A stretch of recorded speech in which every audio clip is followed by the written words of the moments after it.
Olá, turma, tudo bem? Nossa aula de hoje, nós vamos tratar dentro da disciplina de Bioquímica geral, nós vamos falar um pouco sobre introdução ao metabolismo. Quando se fala em introdução ao metabolismo, ou o que seria esse conceito de metabolismo? De modo geral, metabolismo é o conjunto de transformações que os nutrientes e outras substâncias químicas sofrem no interior do nosso corpo, e isso para produzir energia suficiente para mantê-lo funcionando. De modo geral, o metabolismo está associado ao quê?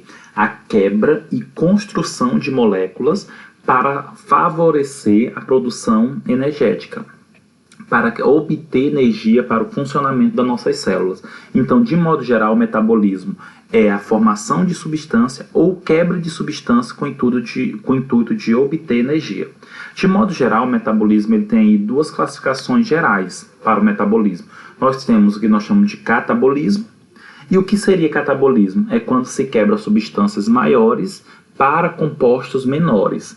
Como, por exemplo, quando você come um carboidrato e esse carboidrato, que é uma macromolécula, ele é degradado à glicose, sofreu um processo de metabolismo do tipo catabólico. Já o anabolismo é um conjunto de reações que produz substâncias maiores a partir de substâncias menores. Ou seja, um exemplo, quando se há necessidade da formação de proteína a partir de aminoácidos. Então, se eu tenho uma proteína que ela foi produzida através de vários aminoácidos, ela foi através de um processo anabólico. Essa imagem, e para que serve o catabolismo e anabolismo? Sempre para a obtenção de energia. Se vocês observarem, então, olha o que acontece. Quando nós temos um processo de catabolismo, eu tenho um nutriente, esse nutriente ele vai ser quebrado para produzir substâncias, para essa substância da energia, e o restante vai ser excretado. Quando eu tenho, por exemplo, o anabolismo, como pode ser observado nessa imagem, eu tenho uma substância precursora, e essa substância precursora, através do processo anabólico, vai produzir o produto, a substância maior. Se vocês observarem, no catabolismo, geralmente nós temos o quê? A formação de ATP, e já no anabolismo é muito comum a quebra desse ATP, como nós podemos observar, né? O catabolismo, formação de ATP, e o anabolismo, quebra do ATP, gasto de energia. Então, o catabolismo geralmente tem formação de molécula energética e o anabolismo tem perda dessa molécula ou quebra dessa molécula energética. Não é que existe um melhor ou um pior aqui. Na verdade, eles são reações que teoricamente são importantes, tanto para a obtenção como para o consumo dessa molécula energética. De modo geral, é muito importante nós entendermos o seguinte, que nosso organismo, para manter as suas funções biológicas, necessita de energia.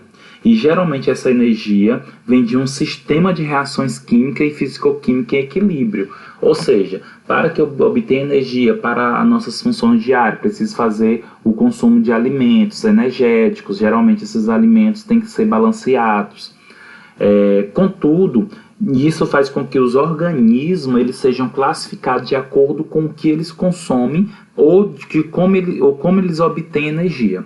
Nós temos os organismos fototróficos, geralmente obtêm a energia da luz solar, como por exemplo plantas, e nós temos organismos quimiotróficos, que geralmente obtêm energia oxidando compostos encontrados no meio ambiente. Se os compostos que são oxidados para obter energia são compostos inorgânicos, esses organismos são chamados de quimiolitotróficos. Já quando os compostos encontrados no meio ambiente são compostos orgânicos e são oxidados para dar energia, é chamado então de organismo quimio-organotrófico, que é o caso nosso. É o caso dos seres humanos, que consomem alimentos ricos em carbono, por isso que são compostos orgânicos, carboidrato, proteína, lipídios, que são oxidados para a obtenção de energia. Por isso que nós somos organismos quimio-organotróficos. Nesse contexto, é importante entender que os seres humanos, eles oxidam substâncias encontradas nos alimentos. seja dos carboidratos, lipídio e proteína, né, para obtenção de energia. E é muito mais importante nós compreendermos que nós só temos reserva energética endógena de carboidrato e lipídios. Então, por exemplo, o tecido adiposo, né, o excesso de gordura, tudo isso pode levar à produção de energia, é uma reserva energética. E nós temos também como reserva endógena de carboidrato o glicogênio hepático e o glicogênio muscular, que também é considerado reserva energética. Se vocês observarem, nós já não temos reserva de proteína, por isso que é importante fazer a ingestão diária de proteína. Compreendendo esse processo, é muito importante nós observarmos o seguinte: observa que para a obtenção de energia há necessidade da oxidação. O que seria basicamente o processo de oxidação? O processo de oxidação é quando ocorre a perda de elétron, como vocês podem observar aqui. Olha só, carboidrato, lipídio, proteína sofre oxidação, então libera o quê? Próton mais elétron. O que é que vai acontecer? Esses prótons, esses elétrons, eles vão ser carreados, serão pegados por coenzimas, e essas coenzimas vão levar lá para a cadeia de transporte de elétron para a formação de ATP. O que é que tem que acontecer? Essas coenzimas, elas precisam estar no seu estado reduzido, ou seja, aquelas que vão receber o elétron, para depois transportar para que ocorra a união do ADP mais o fosfato inorgânico para que possa ter ATP mais água.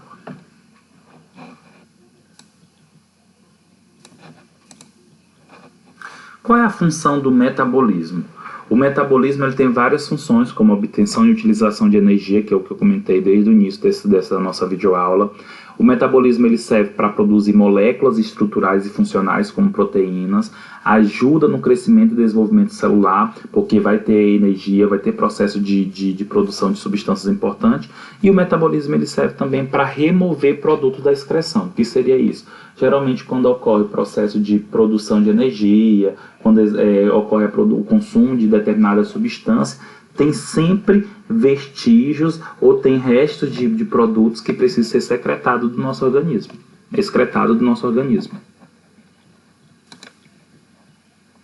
De modo geral, como eu comentei para vocês, e é sem dúvida uma das principais funções do metabolismo, que é a obtenção e utilização de energia, nós temos que entender como é que ocorre o uso e a obtenção e uso de energia. O nosso corpo ele obtém energia através da adenosina trifosfato, que é a molécula energética chamada ATP. É essa molécula que é usada em todos os processos biológicos como obtenção de energia. Como é que acontece a formação da molécula de ATP? É através da adenosina difosfato, que é o ADP, e fosfato inorgânico, que é o PI, ou PO3-2-. Como vocês podem observar, o ATP tem 3 moléculas de fosfato, então se une ao ADP mais um fosfato inorgânico formando o ATP. E aonde é que tem, de modo geral, o ATP é utilizado? Em processos químicos como biossíntese, né, transmissão nervosa, impulso nervoso, elétricos, mecânico na contração muscular, osmótico no transporte ativo entre membrana, luminoso na bioluminescência. Então todos esses processos necessitam de ATP. Na verdade, todas as funções moleculares do nosso organismo, de modo geral, precisam de molécula energética. Só para vocês compreenderem aqui o mecanismo e a utilização do ATP. Vocês podem observar aqui no quadrado, no retângulo, nós temos o ATP e mais um X. Esse X seria a substância que vai receber o fosfato inorgânico. Olha só, então X é ligado ao fosfato inorgânico, liberando o ATP. Nesse momento, quando ocorreu a transferência do grupo fosfato para a molécula aceptora, que seria o X, ocorreu a transferência de energia. Um exemplo na prática é a glicose mais ATP. Observa que o ATP, um fosfato, se ligou à glicose no carbono 6, ficando então glicose sem fosfato. Essa glicose sem fosfato que é importante para que ocorra a entrada no citossol, no citoplasma. Aqui é outra imagem só ilustrando o que eu estava comentando para vocês. Ó, nós temos aqui a glicose, nós temos aqui o ATP, nós temos aqui o magnésio e a enzima. Lembra, toda vez que nós tivermos um sal mineral se ligando, auxiliando na ação de uma enzima, ele é chamado de cofator. Observa que o ATP, um fosfato, foi doado aqui, ligando aqui no carbono 6.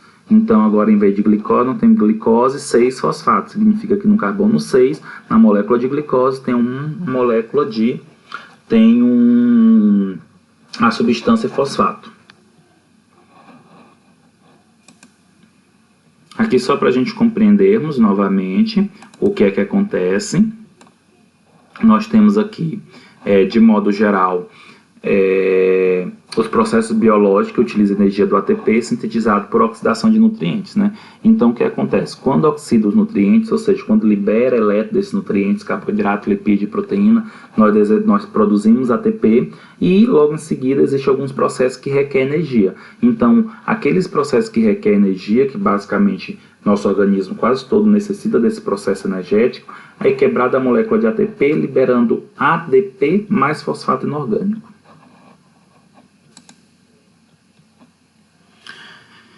Os compostos químicos presentes nos organismos não são permanentes. Os compostos não são estáveis no organismo, sofrendo processo de degradação e deve ter uma reposição contínua. Aquilo que eu comentei para vocês anteriormente. Há necessidade da gente nos alimentar todos os dias de modo geral para que nós possamos obter essas moléculas para ser quebrada e, consequentemente, obter energia. Lógico que tem pessoas que têm um tecido adiposo em grande quantidade, tem maior reserva energética de glicogênio, e aí não precisa, por exemplo, estar consumindo carboidrato, entre aspas, e lipídio todos os dias, ou pelo menos em grande quantidade.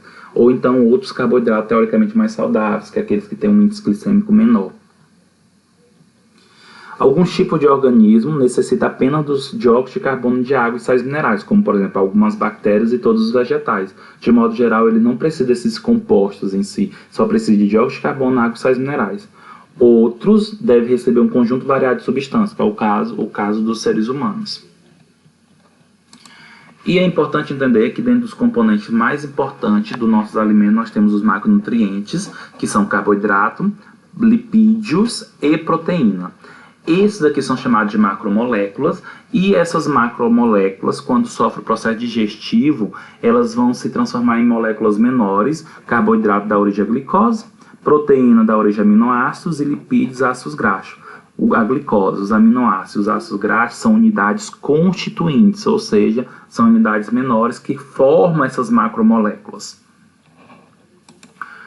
Se vocês observarem essa rota metabólica do carboidrato, proteína e lipídio, vocês podem observar o seguinte: nós temos aqui o carboidrato dando origem à glicose, proteína dando origem a aminoácidos e lipídios dando origem a ácidos graxos. O carboidrato dá origem à glicose, glicose dá origem a piruvato, e piruvato entra aqui produzindo acetilcoenzima A, que entra no ciclo de Krebs.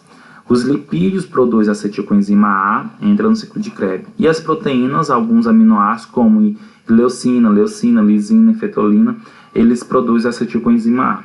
De modo geral, se vocês observarem, a acetilcoenzima A é a substância incomum para toda essa rota aqui.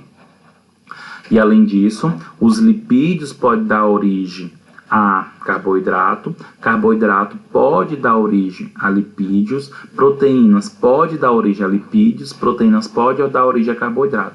Contudo, os lipídios não dão origem a proteína, nem carboidrato dá origem a proteína. Por isso que a proteína é uma molécula tão importante e funcional. Para fixar melhor essa rota metabólica, eu gostaria que vocês respondessem esses questionamentos que está nesse slide 16. Quais as reações são irreversíveis? Qual é o composto comum da degradação de carboidrato, lipídio e proteína? E de acordo com o metabolismo dos macronutrientes, é possível sintetizar glicose a partir de proteína, sim ou não? Ácido graxo a partir de proteína, ácido graxo a partir de glicose, proteína a partir de glicose, glicose a partir de ácidos graxos, proteína a partir de ácidos graxos. Bons estudos, qualquer dúvida, entre em contato.